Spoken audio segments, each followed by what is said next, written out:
It was Texas, it was Tennessee. It was what I had committed. What's up, everybody? Welcome in to the Texas Tennessee podcast. Tonight we have Mr. Jeremy Peyton on the pod. We've been talking a little bit. He knows a whole lot of folks that have already been on the podcast, so we'll touch on all that. But welcome in, sir. How you doing? Man, full from from too much dinner, too Right. much barbecue. How are you? Man, I'm doing great. Well, start us off by kind of giving us tell folks who the hell is Jeremy Peyton. Man, I'm a singer-songwriter out of East Texas, out of Longview, Texas, which now I live in Avenger, Texas, out in the middle of the sticks. Gotcha. But that's pretty much it.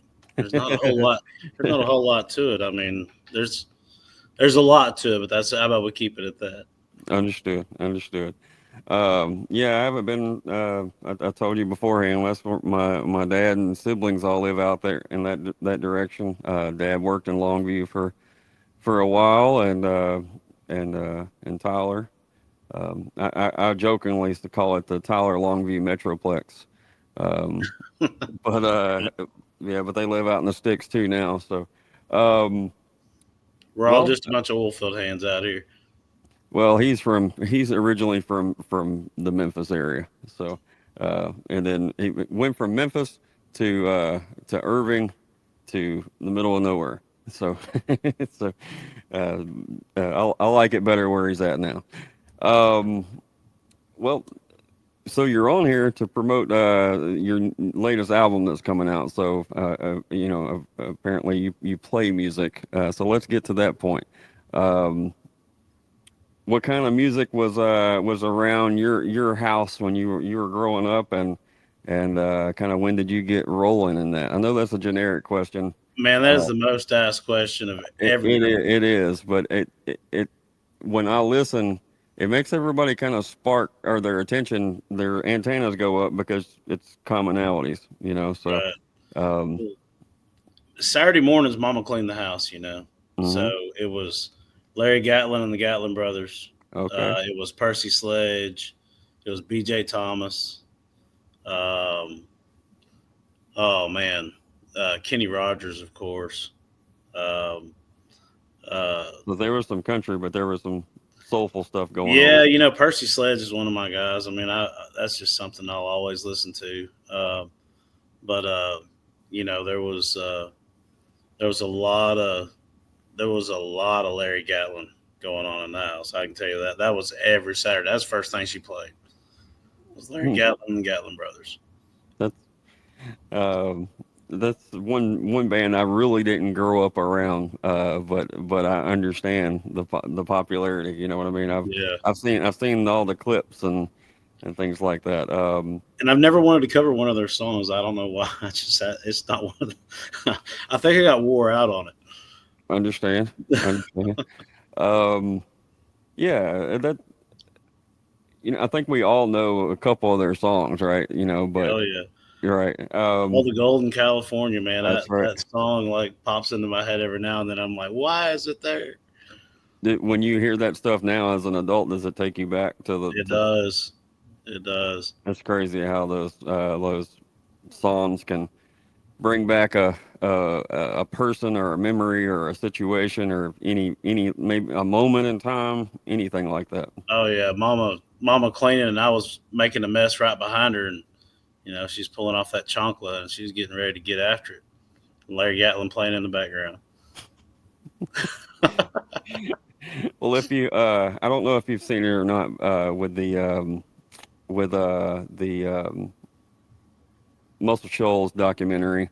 There's a lot in that talking about Percy Sledge. If you haven't seen that, it's definitely worth a watch.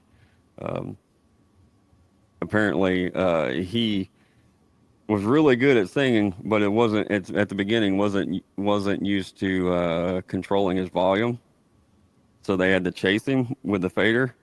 Oh wow. You know what I mean? Man, he had a loud voice. Mhm. Yeah. But just that, yeah. So there's a lot of Percy stuff in there. So that's one of my favorite parts of the documentary. I love Percy Sledge in general. It's I think he's a. I mean, I know everybody knows when a man loves a woman, but I think he's kind of underrated when it comes Yeah. I to mean, Take that Time to genre. Know Her is probably like I, one of the, I was man, just I was just thinking about that song. Yep, yeah, that's a good one right there. Really my go-to. that's one of my go-tos Yeah. for sure. So how did you actually start playing music then? Well, so, I played, obviously I played, in my room when I was a kid, but, when I got to college over at SFA, which I was supposed to be going to school, but I had a full-time job.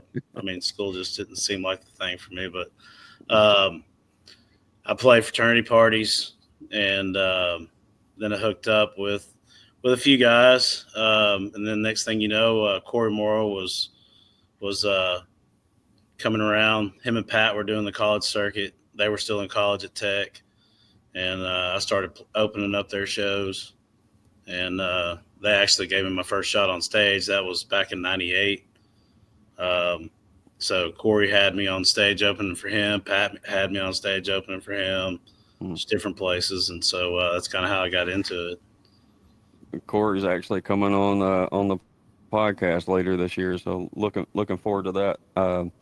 I'm not sure if I've actually ever seen Corey on a podcast before, so so, so that'll be cool. Definitely one of the OGs of the red dirt world for Oh sure. man, absolutely. Well, I'll get some dirt on him when we get done with this thing from here.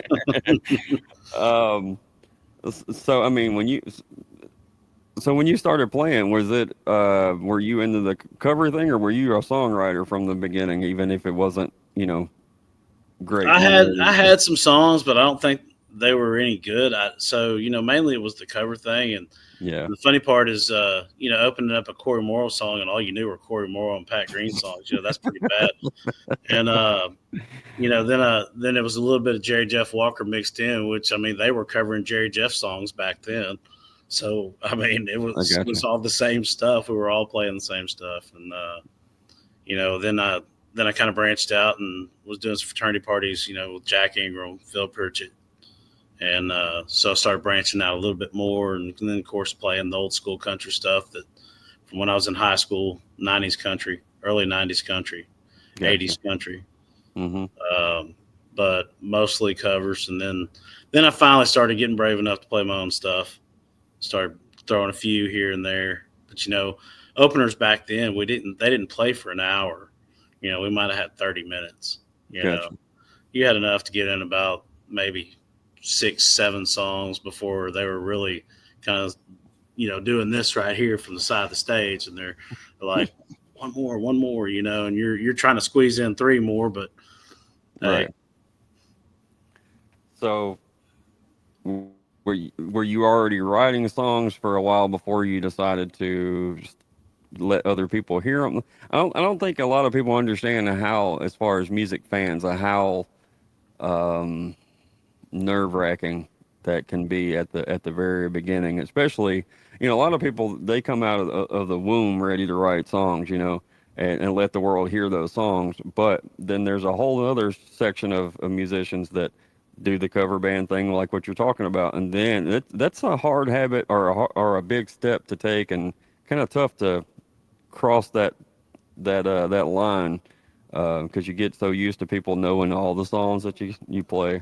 absolutely. I mean, when you're first starting out and you're learning to read a crowd, that's tough. And then especially if you're a songwriter, because Right. if you're coming out with something new and you have a dead crowd, that's probably not the best time to pull out a brand new song that you just wrote. It's time to throw out a cover everybody knows, get the crowd livened up first, and then kind of break into it. But yeah, it took me a while. I mean, I was nervous as hell. I mean, now I'm not, because I mean, I'm as an established songwriter now, it's a lot different. But starting out, man, nervous as hell. You'll forget the words that you wrote. You know this song like the back of your hand, and you'll forget the words to your own songs because you're so nervous at first. And I remember those years, and I'm talking about years. I mean, we're not talking about just a few shows during a year. I mean, we're talking about years and years, of just being nervous as hell to sing something that you just wrote. And you might have wrote it a few years ago. And you know it great. The band knows it. Band's like, hey, man, play that song you wrote. And you're kind of like, oh, man, we need to hold off on that. Yeah. Let's play Neon Moon. But, yeah, right. So, but now it's kind of like, once you get established, it's you got the people asking you to play your songs. They don't want to hear the cover songs. They want to hear your stuff.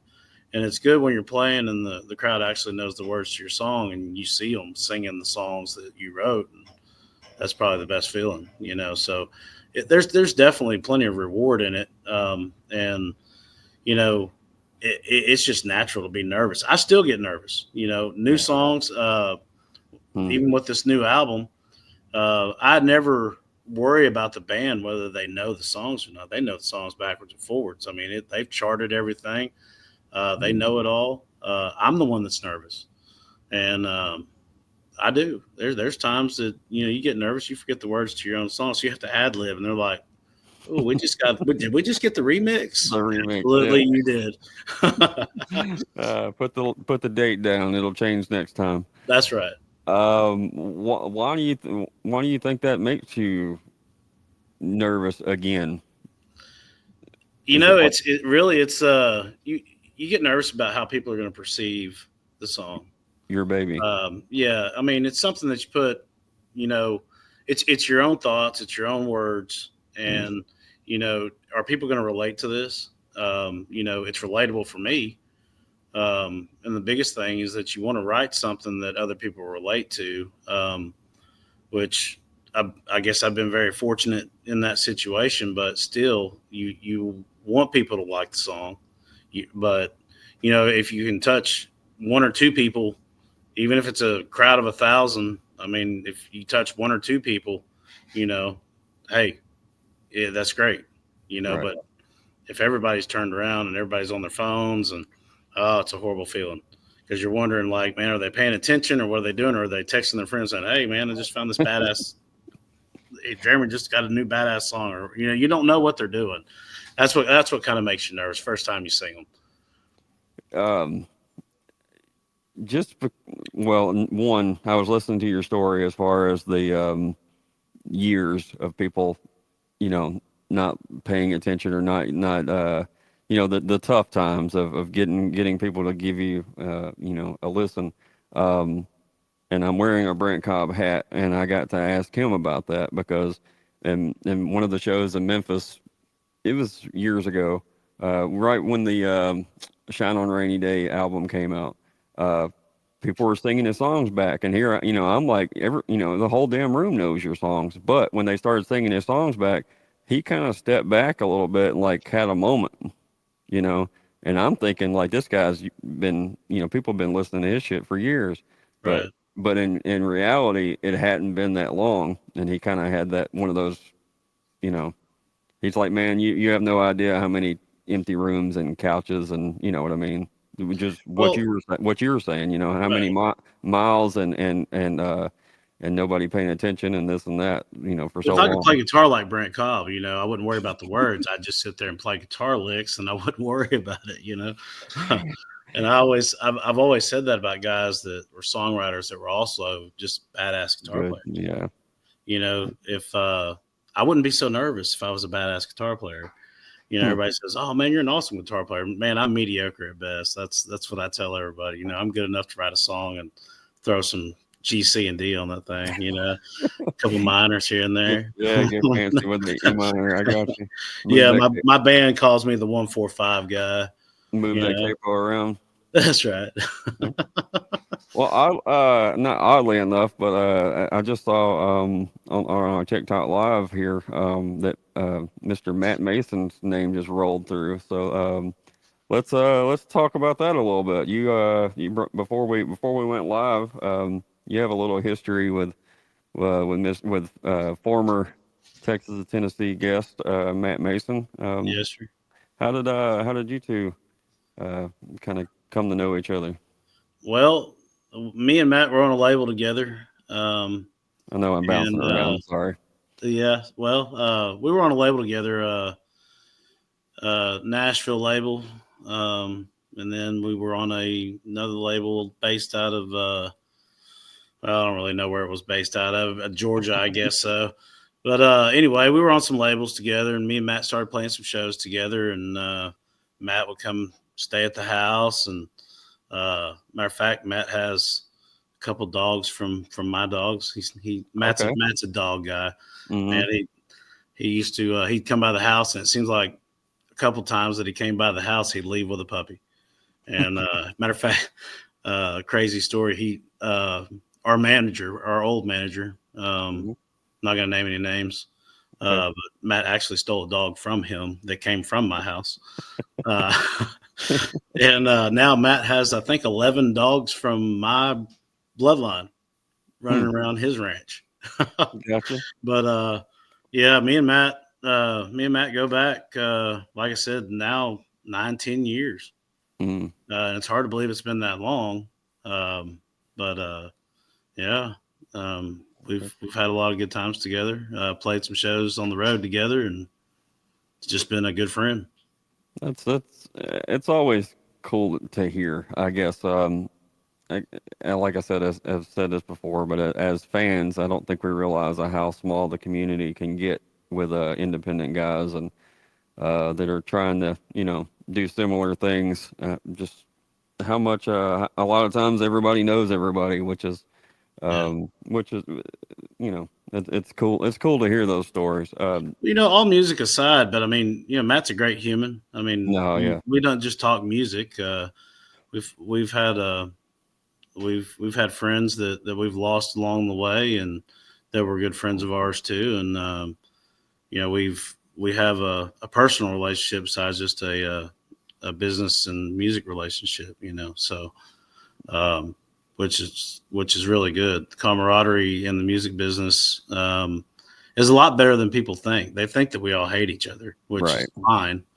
But on the flip side, it's some of it's for show, but we all get. I mean, there's a lot of us that do get along. I mean, we make a lot of great friends along on the road with people that we play with, and we all keep in touch. Did you ever do the Nashville thing or the Tennessee thing, or have you been in Texas this whole time? Well, we had to do the CMA Fest thing, a few years. But you never made made the move. No, never made the move. I always stayed here in Texas, and even being on the labels out of Nashville, Mhm. just stayed right here.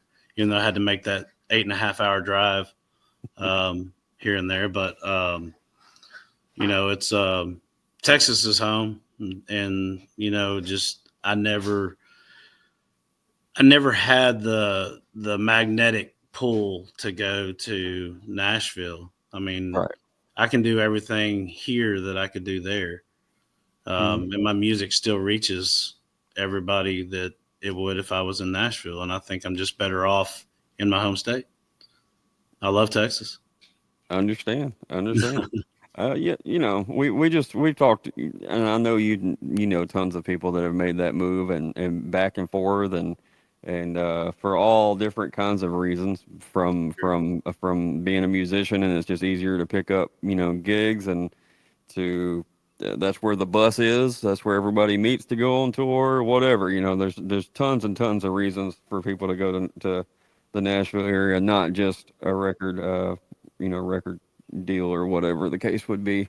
But it is something as far as again from a fan, it's something romantic about about people that are from a certain area and tour that area, write songs about the area, and your roots are there.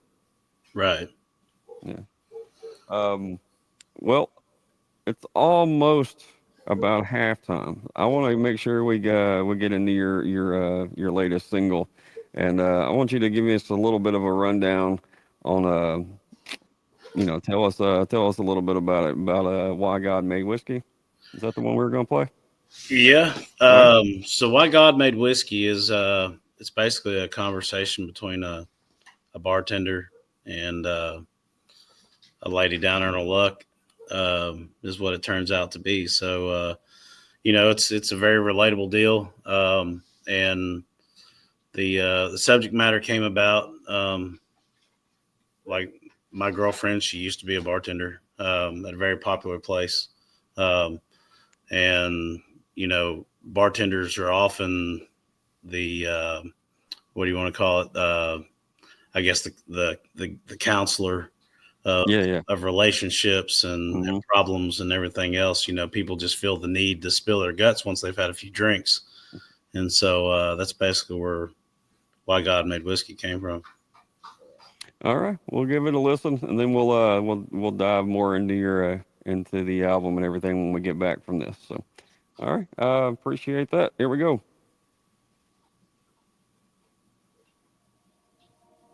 She said whiskey on ice be just fine. Swear there was something on her mind. Only seen that look about 1,000 times. No, this one's on me, no need to ask. There ain't no answers in a whiskey glass. Hell, it's what they say. Man, I've had those days. That's what God made whiskey to help you carry home long after the storm has rolled on. When you feel like you ain't got a damn thing left, thoughts running round in your head, what you gonna do? Man, I've been there too. That's a God-made whiskey.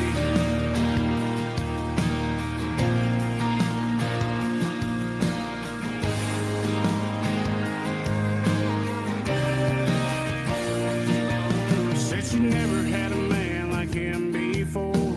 There for the road and slamming doors. Picks herself up, she comes right back for more. She still got a will to fight. He don't care if he's wrong or right, at least not tonight. That's a God-made whiskey to help you carry home long after the storm has rolled on. When you feel like you ain't got a damn thing left, thoughts running around in your head, what you gonna do? Man, I've been there too. That's a God-made whiskey.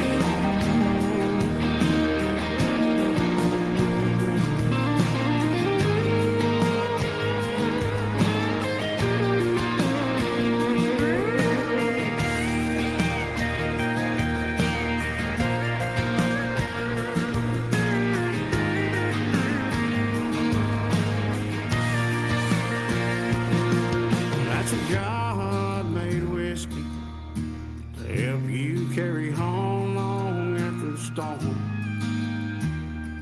has rolled on. And when you feel like you ain't got a damn thing left, thoughts running round in your head, what you gonna do? You mean I've been there too. That's a God-made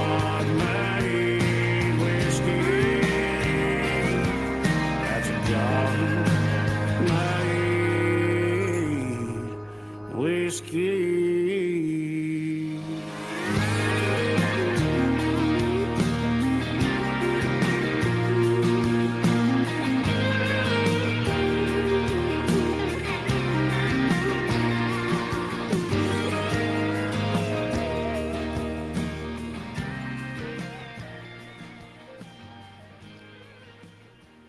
Yeah, man.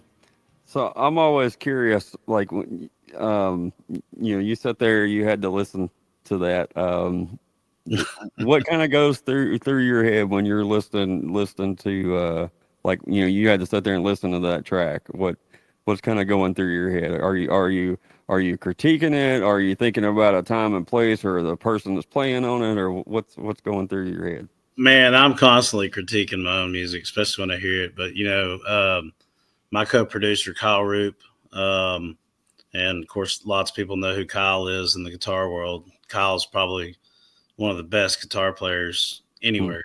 Gotcha. I mean, there's so many people who know Kyle through his guitar playing, and so when we go in and cut tracks, everybody thinks it's a full band, and I can tell you this: me and Kyle, the way we record, we've been recording together for so long. Me and Kyle play every instrument on every track that we do. It's just me and Kyle in the studio.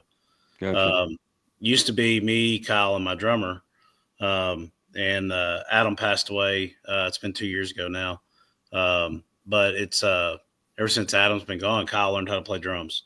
So we had to do that. So me and Kyle go in and the creative juices flow. And so every time I hear a track, I'm like, man, we could have done this. I always hear something else that we could have done. I'm like, less is more. And then I'm like, no, we could have done this, but that's the producer side of me, because I've been producing my own music for years.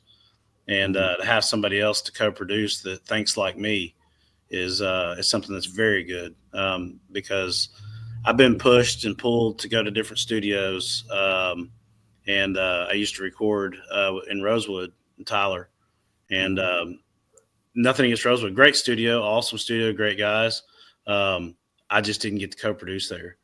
Right. But with Steel Records, and like I said, me and Kyle have a long history, even before Steel Records became Steel Records. So it's really good to be able to sit back and just let the creative juices flow, think outside the box, and do what we want to do. And a lot of people will say, well, that's not country. Well, just wait till we're finished,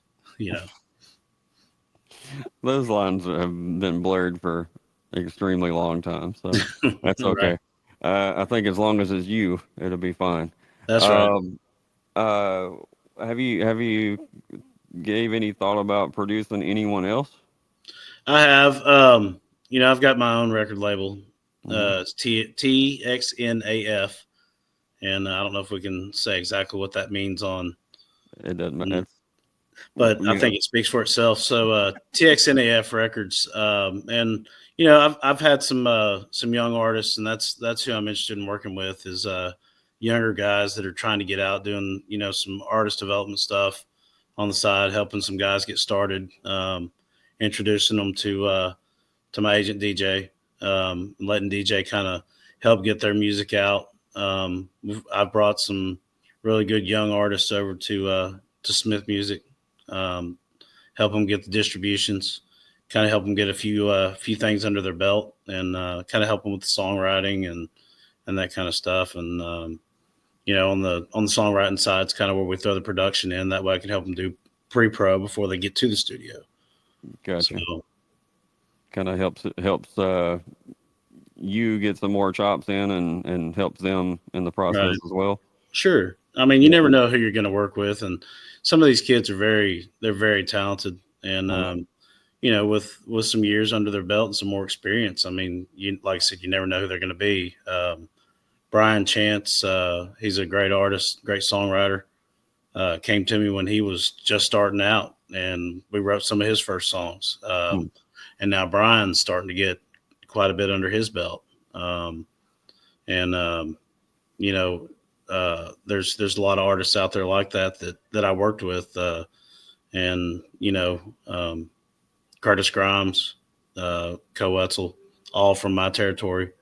I mean, we've all done things together, in the past when they were coming up. Have you had a situation where somebody you've worked with eventually got a opening spot with you? Absolutely. That's Absolutely. Cool. Yeah. That's cool. Where you can actually see it in person in front of the crowd. Yeah, man, I get to sit back and especially when you co-wrote some of the songs, Yeah. and it's really good. And then some of them are covering my songs. You know, I've swung in just to see some of them play, and I'll never forget being in Lindale, Texas, and walking in.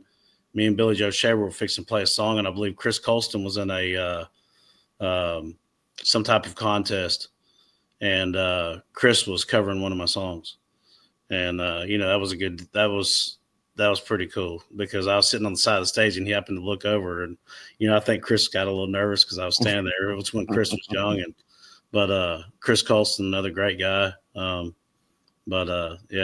it's cool. How is that feeling from your point of view, whether it's in person at a venue or you're just scrolling social media and you see somebody take the time to learn or cover one of your tunes? That means I touched somebody, I mean, it's cool, especially when it's another artist. Mm-hmm. They thought enough of the song to go and learn it. I mean, I know when I cover a song, it's because I related to it. A lot of times it's not just because it's a popular song. I'm not that guy, I'm not gonna go play Wagon Wheel, Right. Now, have I covered it? Absolutely. Everybody's played Wagon Wheel, but I mean, I do the old $20 is $20. I do the Old Crow version. I always tell Understood. everybody, no, I do the Old Crow version, but it is a cool song, and Old Crow was the first ones I heard. But like, if I'm going to cover a song, it's because I relate to that song. Understood. And it's something that was probably part of my life at one time, and that's why I do it. And so for somebody to cover something of mine, obviously they relate to the song, and that's a good feeling. Is it kind of a vindication of your songwriting too? I would like to think so. Yeah.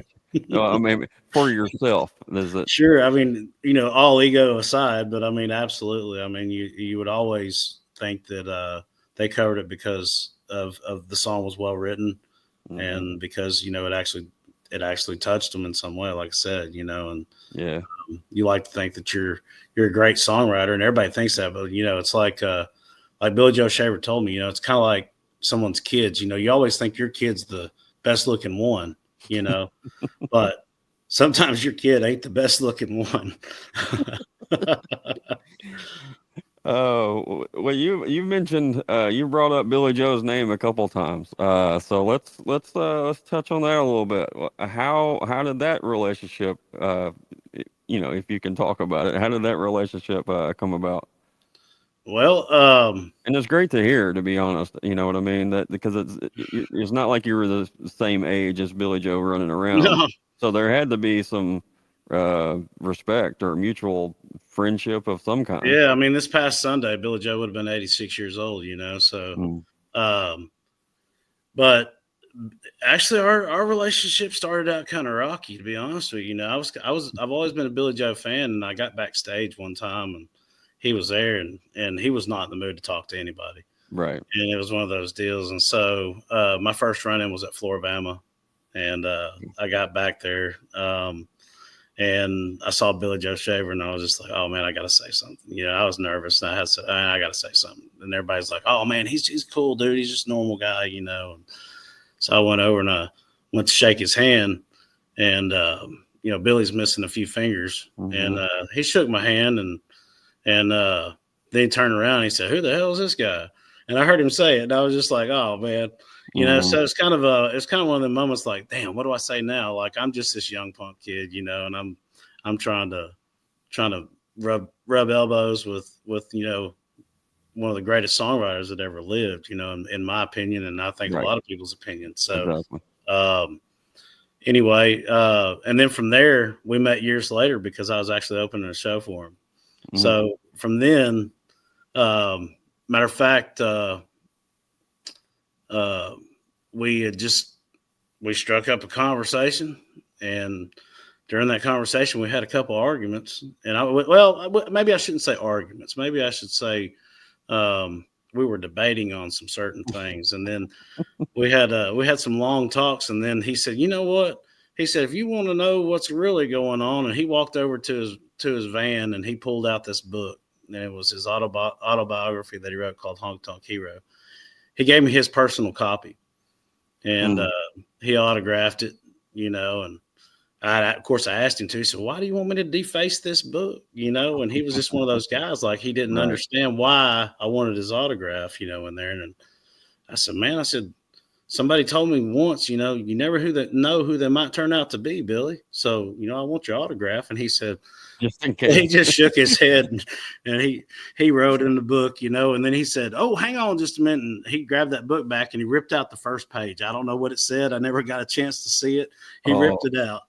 And, anyway, so Billy gave me that book, and of course I read it so many times. My daughter even read it so many times. But you know, a lot of those stories that are in that book, he told me firsthand, you know, you know, and then some. Billy was a storyteller. Billy had the stories. He had a story for everything. And, you know, there's so much about him. He was he really was. He was a real person. I mean, he wasn't for better or worse, right? That's right. The fame, you know, being in movies and you know, being the songwriter that he didn't know he was the songwriter that he was. He didn't know Billy Joe Shaver was Billy Joe Shaver. You know what I mean? He didn't have TikTok. Right. I mean, social media was a non-existent thing for anyway. But you know, he definitely just he was a storyteller, and he was a storyteller and a songwriting too. You know, I mean, Billy could take something and put a twist on it like nobody else could. And then his son was a hell of a musician and guitar player as probably one of the best, you know. And everybody, you know, Dwight Yoakam. I'm gonna bring this up. You know, Eddie played guitar for Dwight Yoakam. A lot of people didn't know that. You know, Guitars and Cadillacs and Little Sister, all those songs, those guitar licks, that's Eddie Shaver. It's not Pete. Yeah, I mean, it's Eddie Shaver, man. He was something else. And you know, he's got these licks that are just iconic. Like you know, Billy and Eddie sat down and wrote Live Forever. And the iconic intro to that song. On when we did the album release on June 27th, Jeremy Lynn Woodall, he's been playing with me, and that was Billy's guitar player for 18 years. And as soon as, you know, we let the band take a break for just a second, and we did a short acoustic set, just me and Jeremy, and we let it off with that song. And just as soon as it started playing, the whole club just went nuts. You know, it's just that.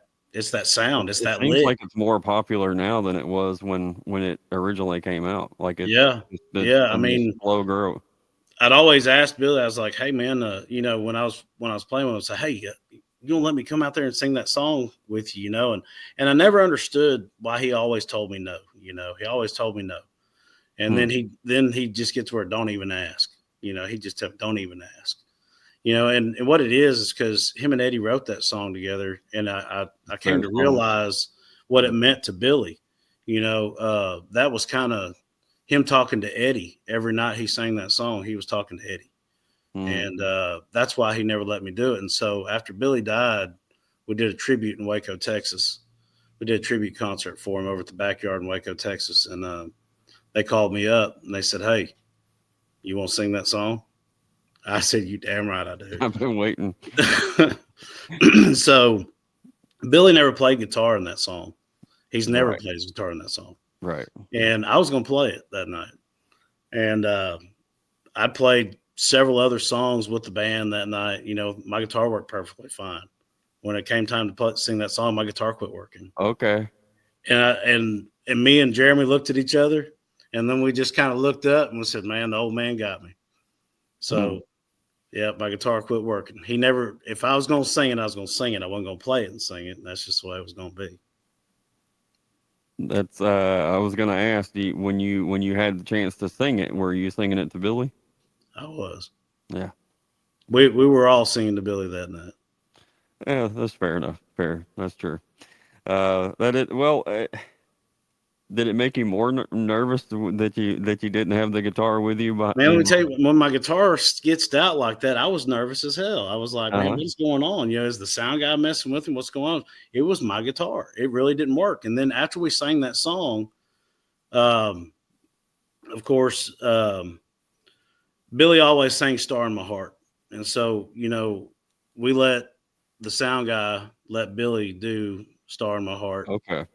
And we all kind of turned around and faced, and then they put a big picture of Billy on the wall, and we kind of looked at Billy. It was kind of our final goodbye to Billy. And when the show was over and all that was done, I hit a chord on my guitar. It worked perfectly fine. And I told Jeremy, I said, "Man, I can't believe that happened." And Jeremy said, "Well," he said, "I told you, old man got you. Like he never played guitar, and you weren't going to either." So, yeah, hell, I mean, it was it really made me nervous. It did. That's being here. I was kind of late to the Billy Joe, Jerry Jeff Walker, Guy Clark. You kind of have to you got to venture off the radio to find that music. And I always knew a couple songs by different folks. But Jerry Jeff is what made me go down that. Actually, I got a ton of vinyl behind me in my grandfather's stash with a live Jerry Jeff album.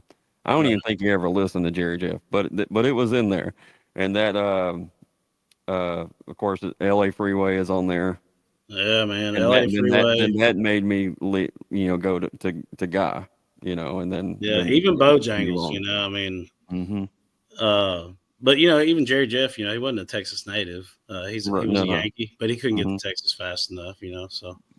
No, I love out of all those guys, even though Jerry Jeff didn't he didn't mind covering people's songs at all. He's probably my favorite, and I think it's just because it's like that Rolling Stones thing where Jerry Jeff stuff always felt like it was about to fall apart, but I think that's the way he wanted it. Right. Like it's good enough. That's fine.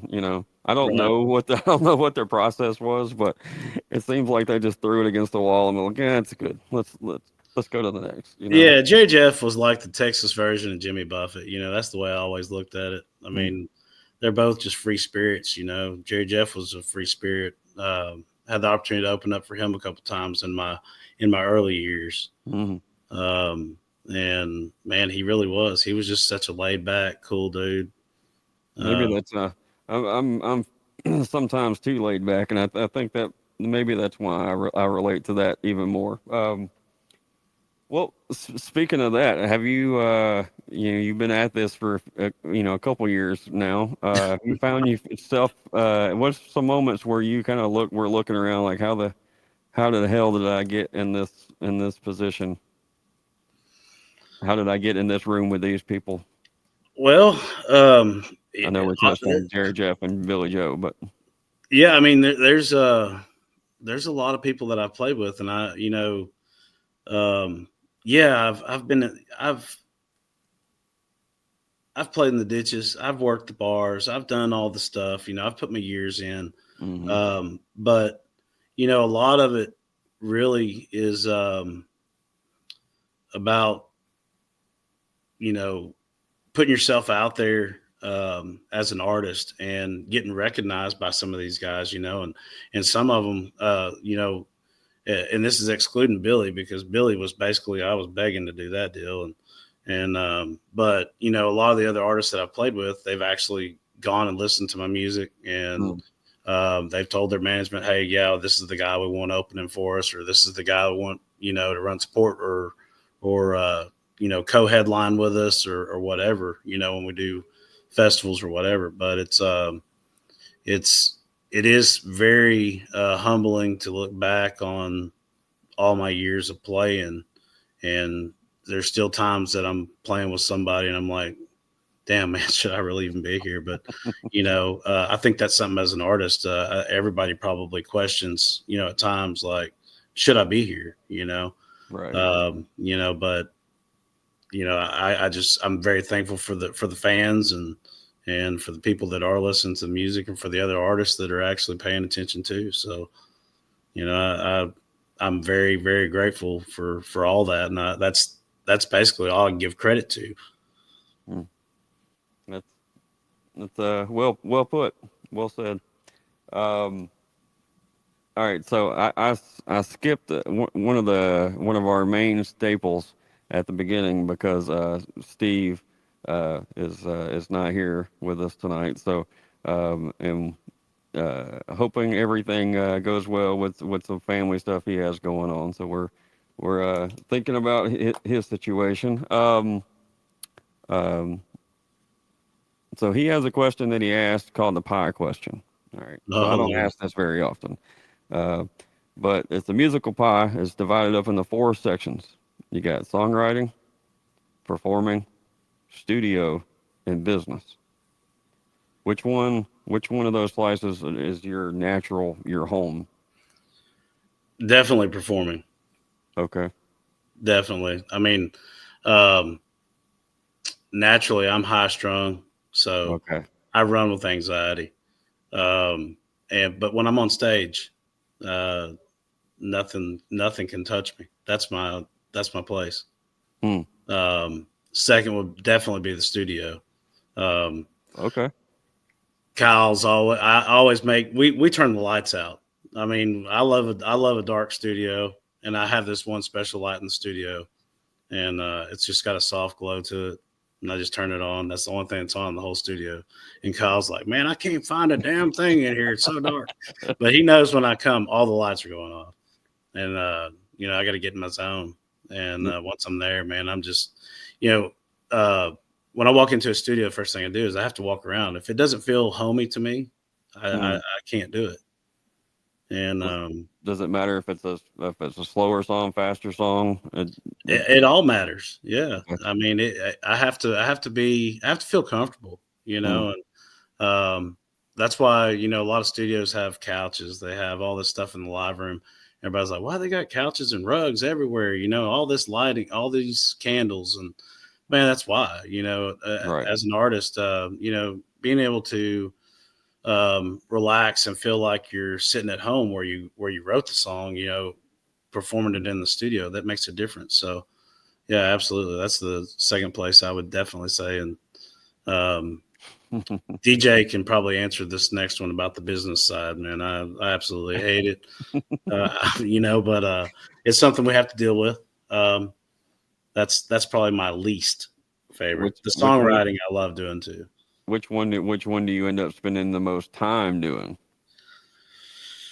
Ooh, probably songwriting. Okay. Songwriting definitely, and if and I'd probably say that any artist that's a songwriter, I mean, you're going to spend more time on your songwriting than you are anything else, because that's what's constantly going through your head throughout the day. I can be driving down the road and a red truck passes, and there's something about that red truck that just it got my brain spinning, and I just pull my phone out and I just start writing. And then I have to pull over and I have to finish the song. I might write it in 5 minutes. I might just write a hook. I might write a verse. I might write a chorus, and then later on revisit that during the day. But a lot of times, it's definitely the songwriting always. Gotcha. So you are a notes in the phone guy. I am, and I have my phone set up to where it emails it automatically from my Apple Notes to my man. Just Because just in I've case. lost so many songs that I was like, man, where's that song? I know I wrote that song a couple years ago. Where is that at? And I'll jump in my emails and just type in a few words out of the verse, and it pulls up Yeah. all this stuff, and I'm like, there it is. What about the melodies? Are you pretty much words first and then come up with the melody, or are you? When I'm driving down the road, as I'm writing it, I got a melody in my head, Do you and have to put that in your phone as well? no, I'll No, write down, I'll jot down some chords that I got you. I can hear it in, and I'll put that in notes down at the bottom, so that when I get to the house and grab a guitar, I'll strum it out, or at sound check, or wherever I'm going to have a guitar in my hand, I'll grab it, and that's the first thing I do is, man, I got to work this out real quick, and then I'm like, oh yeah, there it is, and so. But yeah, I usually have a melody in my head, and then sometimes I even have the other instruments already in my head too. I So can you, hear so them. you can hold that. You can kind of hold on to that in your head until you're able to actually get a guitar in your hand. Yeah, a lot of times, yeah. And Yeah. then sometimes I'm like, man, that doesn't sound right. That's not that's what I had in my head, but no, that's not coming out right. But yeah, I mean, a lot of times I do. Understood. Understood. All right. Well, that was the pie question. I had to get that in for Steve. We'll get to some rapid fire questions, but y'all make sure you go follow Jeremy on all of his socials. He loves posting on social media. um, a lot of artists, it's not exclusive to Jeremy. A lot of folks, that is not their favorite thing to do, but they know it's needed. So when they put those posts out there, actually comment and like and share and make it, make it worth their while of taking the time to do so. Because that is one of the aggravating things about social media, when you take the time to make those posts and then it doesn't, get any traction or whatever. So Well, help some yeah, then you homies got out. your agent calling you like, "Hey, when are you going to post?" Well, I did. I posted on Facebook. Well, you don't have anything on TikTok. You don't have anything on Instagram. Nothing on X. Why are these not linked together? Why haven't you pre-planned all your stuff? So, as an artist, the business side, like I said, Uh-huh. so those guys, I mean, they're making their money off. They get their percentage for promoting us and doing their job, and they do a great job at what they do. Hmm. Um, there's more to just the songwriting and the singing and doing all that, because we feel like, oh, well, that's what we do. Well, no, we also have to put in just as much promotion work as they do. So that's kind of the side where I absolutely just hate it. And I'm like, well, I'm just going to hire somebody to do my social media. And then, when you start adding up all the money and you're like, oh my gosh, why would I do that when all it takes is, I can sit down on a Sunday and I can make all my posts for the week and just record them and then just put them out, choose a day and just send, Right. you know. It sounds like a good plan, but actually doing it is a whole other different thing. Execution is the hardest part. Exactly. All right. Well, we'll get into some rapid fire questions, and we'll use one from the TikTok chat. Wanted to know what you were listening to. So if we got in the truck to head down the road, what's something that might come on your shuffle?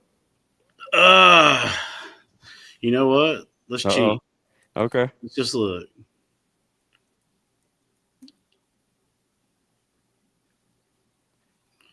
Well, right now it's Cody Jink's new album "In My Blood," which is Okay. the last thing I was listening to, and you know, um, man, it's a great album. Mm-hmm. Great Mm-hmm. album. And man, uh, 90s country and Three Doors Down. I mean, that's the last things that I listened to today, to be honest with you. So uh, yeah. I mean, most of the time most of the time, and a lot of people wouldn't, suspect this, but a lot of times I listen to BF Goodrich.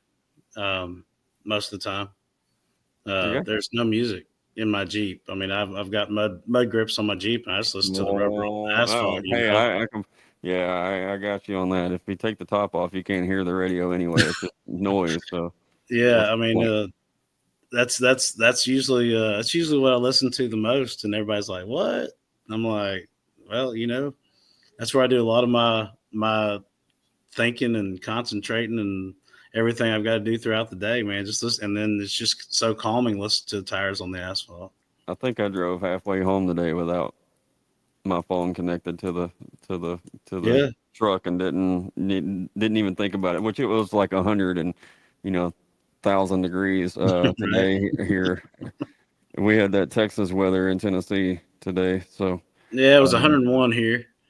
it's a heat index of 111 or 110, I think here, which everybody's losing their shit. But it's supposed to be like 79 in a week, so that'll be fine. Right. That'll be good.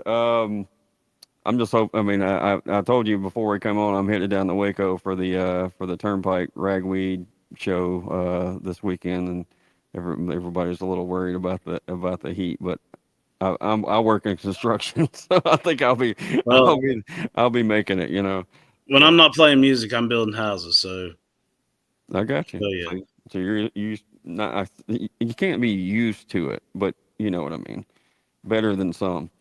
All right, so maybe this is another little rapid fire that can tie into what we were just talking about. When you need an escape from the real world, what might that be? Is it just music or some other things? Oh man, I'm hunting and fishing. Gotcha. Yeah, I'm hunting and fishing. All right. If you could have dinner with any historical figure, musical, alive or dead, doesn't matter. Your call. Oh man. And what are you having? Ooh, that is a tough question. That's what we do. You know, I would, a lot of times I would say, I'd go back and hear some more Billy stories. Because there's a lot of stories that I probably didn't get to hear, and we'd probably be eating chicken fried steak and mashed potatoes, but definitely probably Billy. Probably want to hear some more stories. Understood. You got a unique perspective on that one compared to a lot of people. So, desert, you're stuck on a desert island. You can choose one album. Who might that be? Or what album would that be? Anything come to mind right away? Oh man, that's tough. I know. It would probably be. Oh man, it'd probably be the Eagles, and it would probably be the Hotel California album. I mean, okay.